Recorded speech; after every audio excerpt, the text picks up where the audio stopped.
Hello, good morning सगळ्यांना. मी सोनाली. माझ्या चॅनलमध्ये तुम्हा सर्वांचं मनापासून स्वागत करते. तर तुम्ही याआधीच्या ब्लॉगमध्ये Okay. पाहिलं असेल, की आम्ही आलो आहोत महाबळेश्वरमध्ये आणि इथलं जे वातावरण आहे ते खूप सुंदर आहे. तुम्ही बघूच शकता. इथला निसर्ग आणि इथली झाडं आणि काय सांगायचं, थंडीमध्ये स्पेशली हे खूप, खूप, खूप सुंदर दिसतं. तर मला पर्सनली महाबळेश्वर खूप आवडतं आणि आम्ही आता चाललेलो आहोत इथे ब्रेकफास्ट करायला. आम्ही एका रिसॉर्टवर थांबलेलो आहोत. तर रिसॉर्टची टूर देणार असं मी याआधीच्या ब्लॉगमध्ये सांगितलंच होतं. पण त्याआधी म्हणलं सकाळी-सकाळी ब्रेकफास्ट वगैरे करून घ्यावा. तर ह्यांचा हा ब्रेकफास्ट एरिया आहे. ॲक्चुअली आम्ही याआधी आलो होतो तेव्हा खूप सुंदर अरेंजमेंट होतं यांचं. यावेळेस थोडंसं जजमेंट वेगळं दिसतंय, थोडं बिघडलेलं दिसत आहे. तर इथे ब्रेकफास्टमध्ये असे काही मेन्यू तुम्हाला मिळतील पोहे, सांबार, इडली वगैरे आणि त्याचबरोबर गरम-गरम चहा मिळतो, जो की अनलिमिटेड असतो. इथे शेजारीच त्यांचा बुफे लावलेला असतो आणि या रिसॉर्टचं नाव आहे अप्सरा हॉटेल. तर आता तुम्ही या इकडे असं मी रेकमेंड करणार नाही, कारण आम्ही आधी येऊन गेलो, तर तेव्हा खूप छान अरेंजमेंट होती म्हणून आम्ही परत आलो होतो. पण आता अवघड आहे आणि ही आहे तिथे छान अशी माकडं बसलेली होती. त्यानंतर आम्ही थोडासा यांचा जो एरिया आहे तो एक्सप्लोर केला. इथे छान निवांत वेळ घालवला. वेळ मात्र महाबळेश्वरमध्ये खूप छान जातो आमचा. कारण घरी खरंच मिस्टरांना एवढा वेळ मिळत नाही. जे काही आम्ही फिरायला येईल त्याच वेळी त्यांचं एवढं स्टेबल आणि सेटल माइंड असतं आमच्या संगे. तर या हॉटेलचा जो एरिया आहे तो तुम्ही बघू शकता. खूप सुंदर असं त्यांनी ग्रीनरी वगैरे ठेवलेलं आहे. इथे ही गौतम बुद्धांची मूर्ती छान एस्टॅब्लिश केलेली आहे. खूप छान दिसत होतं सर्व काही आणि त्यानंतर हा आहे पार्किंग एरिया. इथे तुम्हाला पार्किंगचा बिलकुल प्रॉब्लेम होणार नाही. ॲक्चुअली हे हॉटेल आता जुनं झालं त्यामुळे उलट त्यांचं मेंटेन थोडंच कमी झाले. पण याआधी खरंच खूप सुंदर मेंटेन केलं होतं त्यांनी. त्यामुळे आम्ही इथे वारंवार येत होतो. कोणते? पण तेव्हा व्लॉगिंग करत नव्हते त्यामुळे मी शूट केलं नव्हतं. नाहीतर तुम्हाला नक्की कळालं असतं. तर ही आहे पीस लिली, व्हाईट लिली ज्याला म्हणतो आपण आणि महाबळेश्वरमधली ग्रीनरी पहा, हे लोकेशन, हे वातावरण खूप सुंदर. मला पर्सनली पानं, फुलं, झाडं या गोष्टी खूप आवडतात. त्यामुळे मी खरंच एन्जॉय करते.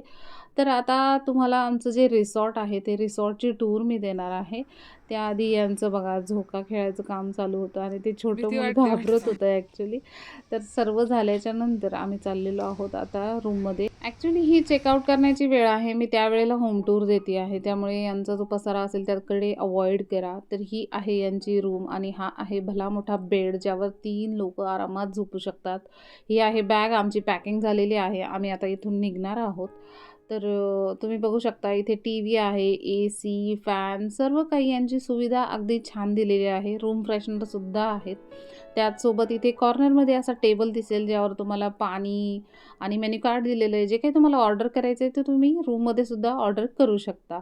तर हे सर्व झाल्याच्या नंतर तुम्ही बघू शकता इथे शेजारी पण एक रूम आहे, पण ॲक्चुअली ही चेंजिंग रूम आहे.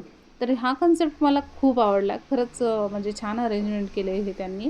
इथे तुम्हाला टॉवेल्स दिलेले आहेत. 1, 2 तुम्हाला जितकी क्वांटिटी हवी आहे तितकी तुम्ही सांगू शकता आणि इथे बॅग्स ठेवायला जागा आहे आणि शेजारी असा भला मोठा मस्त मिरर दिलेला आहे आणि ही आहे मी. हॅलो.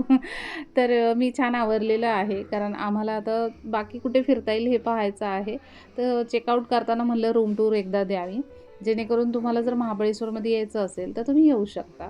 तर हा आहे बॅक साईडला वॉशरूम एरिया. तर ह्यांचं जे वॉशरूम आहे ते खरं तर दाखवायची गरज नसते, पण तरी पण तुम्हाला दाखवते मी. हे बघा, हे वॉशरूम आहे आणि हे अतिशय स्वच्छ, अतिशय सुंदर, व्यवस्थित पाणी वगैरे सगळं व्यवस्थित. इतकं छान आहे. म्हणजे खरंच ह्यांची अरेंजमेंट चांगली आहे. पण मे बी आता थोडंसं त्यांचं रिनोव्हेशनचं काम चालू आहे, त्यामुळे थोडंसं चाललंय. तर माझं सगळं आवरलेलं आहे. मी मुद्दामून साडी घातलेली आहे, कारण मला छान फोटो काढायचे होते. त्यामुळे म्हणलं की साडीमध्ये फोटो छान येतात. रादर ड्रेसपेक्षा तरी, असं मला वाटतं. तर मग मी मस्त इथे प्लेन साडी घातलेली आहे आणि या रूमचे चार्जेस जवळ-जवळ ₹2200 तुम्हाला चार्ज केले जातात. तर हे सर्व आवरल्याच्यानंतर आता आम्ही निघालो आहोत. तर पुढे आमचं कास पठारला जाण्याचं नियोजन आहे. आय नो मला माहिती आहे की हा सीझन नाही आहे, पण तरीसुद्धा कास पठार पाहायची माझी खूप इच्छा आहे. त्यामुळे सीझन असो नसो मला तिथे जाण्याची इच्छा आहे म्हणून आम्ही चाललेलो आहोत. तर भेटूया मग पुढे. आजच्या व्हिडिओमध्ये एवढंच. व्हिडिओ कसा वाटला हे मला कमेंट करून नक्की सांगा. व्हिडिओ आवडल्यास लाईक, शेअर आणि सबस्क्राईब करा. भेटूयात पुन्हा एका नवीन व्हिडिओसोबत. तोपर्यंत धन्यवाद.